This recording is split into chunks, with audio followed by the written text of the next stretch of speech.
SMZ news, खबर नहीं आपकी आवाज। कृपया वेल में आकर इस तरह की स्थिति न करें। के विकास के लिए विश्वविद्यालयों के कृपया और काली पट्टी बांध कर रखें। यह हाउस के डेकोरम के खिलाफ है। कृपया न जाए। उससे nothing will go on record. उससे संबंधित या उसके आनुषंगिक विषयों का उत्पन्न करने वाले विधेयक पर लोकसभा द्वारा पारित रूप में विचार किया जाए। बिल पेश करते हुए कुछ बोलेंगे आप? जी श्रीमान, संस्कृत बहुत प्राचीनतम भाषा है और संस्कृत भारत की संस्कृति का परिचायक है। भारत की संस्कृति का मूल आधार श्रीमान संस्कृत है और इसलिए उसकी आत्मा कहा जाता है। दुनिया की प्राचीनतम ये भाषा ही नहीं है, बल्कि इस भाषा के अंदर ज्ञान, विज्ञान, अनुसंधान छिपा हुआ है। माननीय मंत्री की बात के अलावा कोई और बात रिकॉर्ड पे नहीं जाएगी। जी श्रीमान, और श्रीमान मैं सोचता हूँ कि जो विपुल भंडार संस्कृत में है, उस संस्कृत के विपुल भंडार को देश की प्रगति और मानवता के कल्याण के लिए श्रीमान 3 डीम्ड विश्वविद्यालयों को विश्वविद्यालय केंद्रीय विश्वविद्यालयों का दर्जा देने का लोकसभा द्वारा विधेयक पारित हुआ है। श्रीमान आज उसी विधेयक को हम आपकी अनुमति, सदन की अनुमति के लिए यहाँ पर लाए हैं। श्रीमान इस संस्कृत के बारे में जवाहरलाल नेहरू जी ने डिस्कवरी ऑफ इंडिया में लिखा, यदि कोई मुझसे पूछता है कि भारत के पास बहुमूल्य खजाना क्या है और इसके पास सबसे बड़ी धरोहर क्या है, तो मैं बेहिचक कह सकता हूँ कि यह है संस्कृत भाषा और उसमें निहित समग्र रंग में यह एक महत्वपूर्ण विरासत है जो जब तक सक्रिय रहेगी और हमारे सामाजिक जीवन को प्रभावित करेगी, तब तक भारत की आधारभूत बुद्धिमत्ता बनी रहेगी।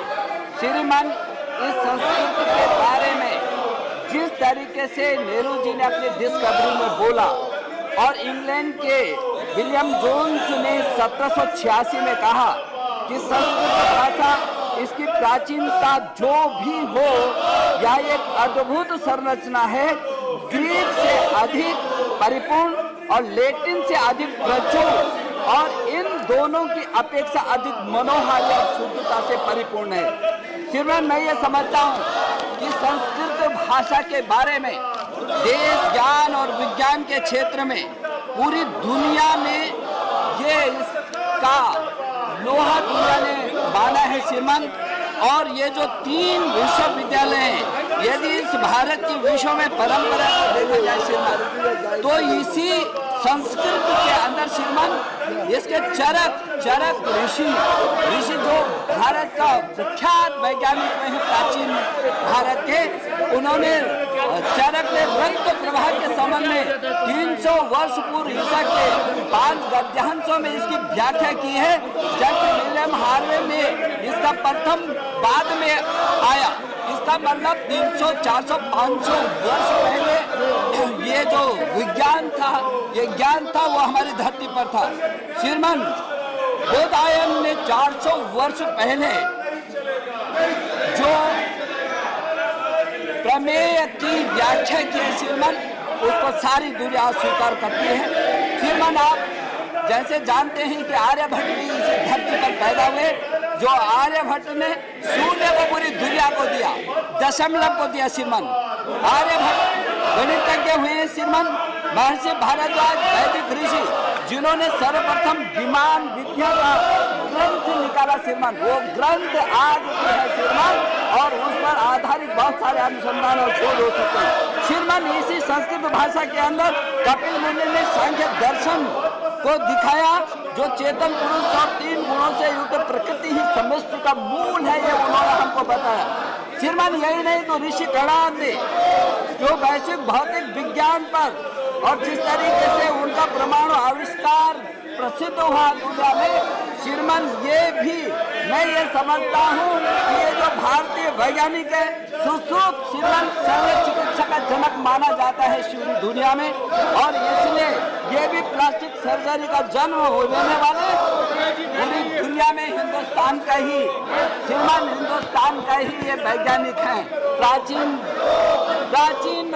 उस भारत की जो संपदा है और श्रीमान उसी को चरक ऋषि ने श्रीमान आयुषो वेदा आयुर्वेदा आयुर्वेद जिसको पूरी दुनिया का तन और मन ठीक करने के लिए श्रीमान आयुर्वेद है। पूरी दुनिया के लोग आज इस बात को महसूस कर रहे हैं कि जो चरक संहिता है, जो आयुषो वेदा आयुर्वेद कहा गया है, इसकी जरूरत है। यदि भगवान की सबसे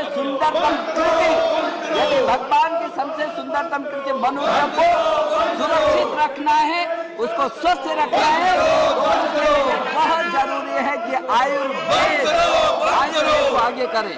और इसलिए श्रीमान भास्कराचार्य द्वितीय श्रीमान भास्कराचार्य देखा जाए श्रीमान तो खगोल शास्त्र में पूरी दुनिया में किया है। और धरती पर श्रीमान उन्होंने कहा कि जो धरती पर गुरुत्वाकर्षण है उसका भी उसके बारे में भी पूरी दुनिया जानती है। उन्होंने हमको आगे किया है। मुर्दाबाद मुर्दाबाद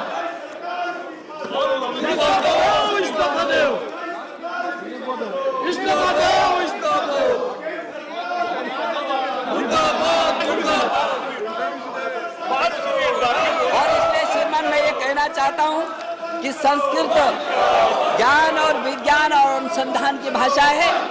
आज संस्कृत में भारतीय विज्ञान परंपरा विश्व वैज्ञानिक परंपरा में एक है। भारत के विज्ञान का उदय आज से लगभग 5000 वर्ष पूर्व माना जाता है श्रीमान। हड़प्पा और मोहनजोदाड़ो की खुदाई से प्राप्त सिंधु घाटी के प्रमाणों और वहां के लोगों के वैज्ञानिक दृष्टि और वैज्ञानिक उपकरणों के प्रयोग से ये पता चलता है कि ये कितनी प्राचीन भाषा है श्रीमान। प्राचीन काल में चिकित्सा विज्ञान के क्षेत्र में, वास्तुकला के क्षेत्र में, खगोल विज्ञान के क्षेत्र में, गणित के क्षेत्र में कई खोज बहुत महत्वपूर्ण योगदान न केवल इस देश में बल्कि पूरी दुनिया में संस्कृत करा है। इनकी खोजों का प्रयोग आज भी उसी रूप में उपयोग किया जाता है। वैदिक युग का जो श्रीमान गणित है और जो रेखा गणित है, ज्यामिति, इसका पर्याप्त विकास यदि दुनिया में हुआ श्रीमान तो ये निश्चित रूप में भारत की धरती पर वो पैदा हुआ है।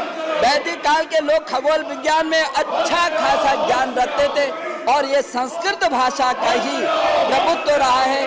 उसी की कला में विज्ञता रही है कि ये चीज पूरी दुनिया के लोगों ने ली है। वैदिक भारतीयों में 27 नक्षत्र ज्ञान था श्रीमान।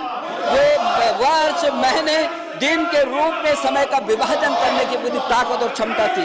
लगन नाम के ऋषि वैज्ञानिक ने ज्योतिष वेदांग में तत्कालीन खगोलीय ज्ञान को व्यवस्थित किया है। वैदिक युग की विशिष्ट उपलब्धि चिकित्सा के क्षेत्र में रही है। शरीर का सूक्ष्म से सूक्ष्म अध्ययन करना ये हमारे इन ग्रंथों में रहा है, जिसको आज पोस्टमार्टम कहते हैं श्रीमान।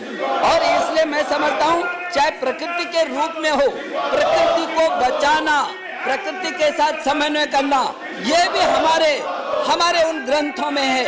मौसम परिवर्तन की तमाम चुनौतियों से हमारे ये ग्रंथों का ज्ञान और विज्ञान जूझ सकता है। शरीर में सूक्ष्म जीवों की उपस्थिति और रोग पैदा करने वाले आनुवंशिक कारकों को यदि सिद्धांत का ज्ञान था तो निश्चित रूप में हमारे इन संस्कृत के ग्रंथों में था। वैदिक काल में बीज गणित है, रसायन है, भौतिक शास्त्र है, खगोल शास्त्र है, उसकी विकास की चरम सीमा थी। भारत के ऋषि और मुनि और आचार्य उस समय के महान वैज्ञानिक थे।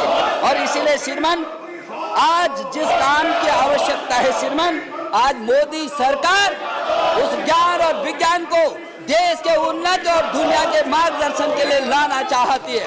और इसलिए हम ये 3 जो डीम्ड विश्वविद्यालय श्रीमान, इन 3 डीम्ड विश्वविद्यालयों को हम पूरी तरीके से केंद्रीय विश्वविद्यालयों के रूप में विकसित करके उस ज्ञान और विज्ञान को पूरी दुनिया में सरसाना चाहते हैं। श्रीमान मैं ये भी कहना चाहता हूँ, न केवल इस देश में यदि देखा जाए श्रीमान तो पूरी दुनिया में आज जर्मनी में 14 विश्वविद्यालय है श्रीमान। दुनिया के 250 विश्वविद्यालयों में संस्कृत पढ़ाई जाती है।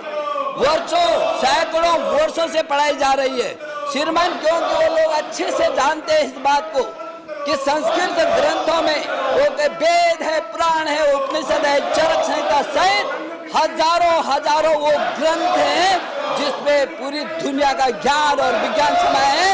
इसी ज्ञान और विज्ञान को पूरी ताकत के साथ विस्तार देने के लिए ये 3 डीम्ड विश्वविद्यालयों को केंद्रीय विश्वविद्यालय बनाया गया है श्रीमान। और इसलिए मैं ये समझता हूँ श्रीमान कि यदि ये संस्कृत भारतीय भाषाओं को भी सशक्तिकरण देती है, संस्कृत हमारे संविधान के अनुच्छेद 351 में श्रीमद बहुत स्पष्ट लिखा है कि जो हमारी भारत की 22 भारतीय भाषाएं हम इनको सशक्त करेंगे और हिंदी के विकास के लिए मूलतः संस्कृत और गौणतः सभी भारतीय भाषाओं से इसको समृद्ध करेंगे।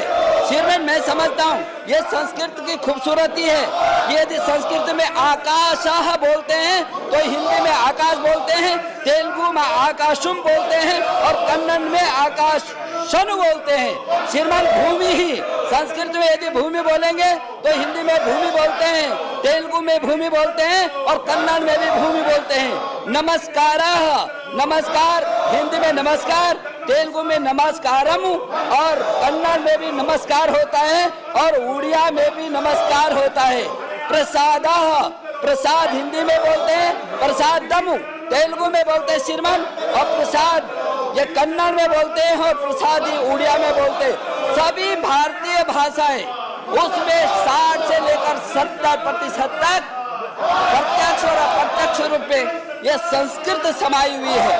और इसलिए मैं ये समझता हूँ उड़िया भाषा में तो जो क्रियापद है वो भी संस्कृत मूलक है श्रीमान। वो कुर्वन्ति कहते हैं, वो उड़िया में कहते हैं श्रीमान करुछन्ति, इधर धरयन्ति बोलते हैं, उधर धरुछन्ति बोलते हैं, उधर ये संस्कृत में कथयन्ति बोलते हैं, कछुयन्ति बोलते हैं।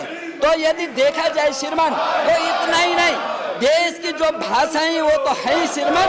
यदि मैं दुनिया की भाषाओं को भी देखूं तो संस्कृत भाषा से जो अंग्रेजी भाषा है उसकी भी उत्पत्ति मान सकते हैं श्रीमान। मातराह संस्कृत में बोलते हैं, अंग्रेजी में उसी को मदरह बोल रहे हैं। भातर भ्रातराह संस्कृत में बोलते हैं, उधर ब्रदराह बोलते हैं। दुहिता डॉटर, दो को तू बोलते हैं श्रीमान। यदि देखा जाए तो दुनिया की सारी भाषाएं कम से कम दर्जनों भाषा इस बात का सबूत है कि संस्कृत के शब्दों को ही दुनिया की तमाम भाषाओं ने लिया है। इसलिए श्रीमान मैं ये समझता हूँ कि हमारे जो प्राचीन वैज्ञानिक थे इस भाषा में जो ग्रंथ हैं, जो ज्ञान और विज्ञान अनुसंधान है वो न केवल हिंदुस्तान के लिए बल्कि पूरी दुनिया की मानवता के लिए है। और क्योंकि हिंदुस्तान का विचार अयम निधा परोवेती गणना लघु चेतसाम उदार चेता नाम तो वसुधैव कुटुम्बकम, पूरी वसुधा को हमने कुटुंब माना है। इसलिए ये जो संस्कृत है इसका जो वैभव है, इसका ज्ञान और विज्ञान है, ये पूरे विश्व के लिए है। और मैं समझता हूँ मैं आदरणीय प्रधानमंत्री जी का जो भारत एक ऐसा सशक्त भारत चाहिए जो स्वस्थ भारत हो, समृद्ध भारत हो, सशक्त भारत हो, श्रेष्ठ भारत हो और एक भारत हो, वो इससे हो करके गुजरेगा श्रीमान। और निश्चित रूप में जो ये संस्कृत के 3 विश्वविद्यालय केंद्रीय विश्वविद्यालय बना रहे हैं, इससे हमको देश और दुनिया में उसके फलक को लेकर उसके ज्ञान विज्ञान, उसका योग आयुर्वेद सहित तमाम उन विधाओं को जिसमें हिंदुस्तान पूरी दुनिया में लीडरशिप लेगा श्रीमान। और इसलिए मैं ये समझता हूँ कि सारी भारतीय भाषाएं हम उनको भी सशक्त करना चाहते हैं। और ये जो संस्कृत में हमको जो संपदा है हमारी, ये तमाम गुलामी के थपेड़ों ने और अंग्रेजों ने जिस तरीके से हमारी उस संपत्ति को, हमारे उस विजन को, हमारे उस विज्ञान को नष्ट करने की कोशिश की है, ये 3 केंद्रीय विश्वविद्यालय फिर प्राचीन भारत जो विश्वगुरु था भारत, वही विश्वगुरु भारत बनाने की श्रृंखला में ये बहुत महत्वपूर्ण योगदान देंगे। और इसीलिए मैं श्रीमान जो लोकसभा से ये बिल पास होकर के यहाँ आया है, मैं बहुत विनम्रता से ये कहना चाहता हूँ, ये देश के हित में, दुनिया के हित में, मानवता के हित में है। इस बिल को सर्वसम्मति से पास किया जाए। मैं ये कहकर के अपनी बात को समाप्त करता हूँ। बहुत बहुत धन्यवाद। माननीय सदस्य बोलना चाहेंगे।